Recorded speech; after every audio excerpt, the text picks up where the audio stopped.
If you saw my face, jaw dropped a little bit ago, we have an update. I didn't know this existed. And I'm really scared. It is super long. Oh, shit. Okay. Sorry for not being so responsive. Thank you to everyone who gave feedback and suggestions and all of the messages. It's been a week. Before I get into the update, going to answer some repeated questions.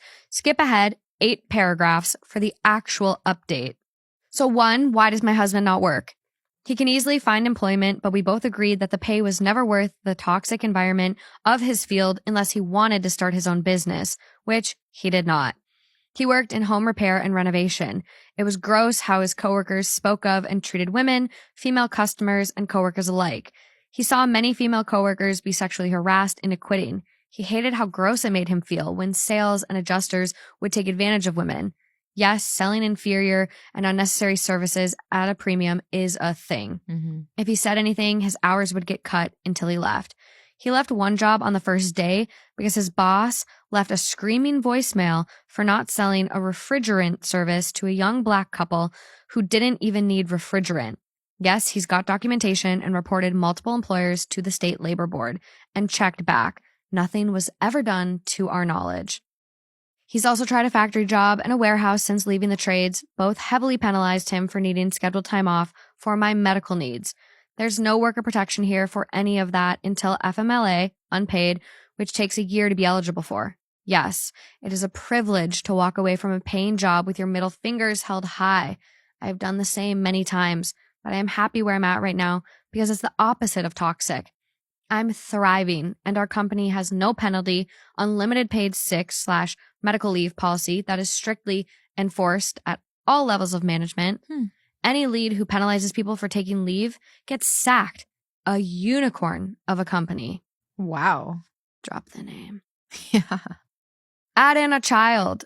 And short of finding another unicorn employer who won't penalize him for needing time off for me or our daughter, such as when daycare closed for a week due to RSV outbreak, puts him out of the workforce until either I stop working or our child is old enough to not need consistent monitoring.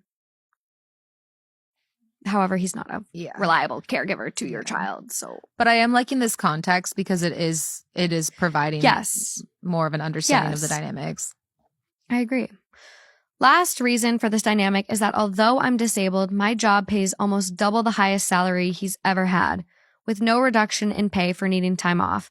It doesn't make financial sense for us to switch who the working partner is. Mm-hmm. 2, does my husband have a large following or make money from streaming/TikTok? No. His lives have an average of 6 viewers and his Twitch has 3 followers.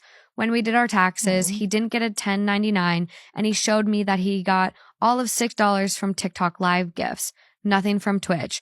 His viewer counts are about the same as end of last year. 3, why do we still have a weekly housekeeper and have our daughter in summer camp and part-time daycare? I hate the dynamic of one spouse working a single job for 40 hours a week while the other juggles simultaneous domestic duties, child rearing, and essentially being on call 24/7.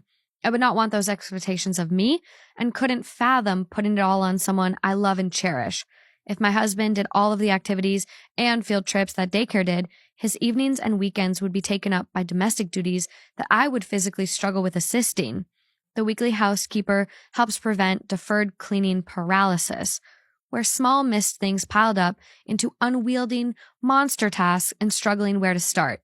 Edited to add, our daughter started at the part-time daycare when she turned 3. Before then, my partner was the primary caretaker, which made the weekly housekeeping that much more helpful. 4, the allowance thing. Yes, I wanted a dynamic where my husband had his own money, even if he was not working a paying job. Maybe I've been on social media too long, but I've read so many stories of non-working spouses, albeit mostly women, being financially abused or unable to leave marriages because they did not have access to money they could save up in private. Should I have stopped it sooner when our dynamic became unbalanced? Yes, I own that. 5, as for what happens if/when we divorce, the house and settlement balance is in a trust, completely separated, and as far as my lawyer can tell, out of his reach. Alimony would be up for a judge to decide, but between my documentation that his licenses/certs aren't expired, plus my continued medical costs, there's a good chance of not being obligated.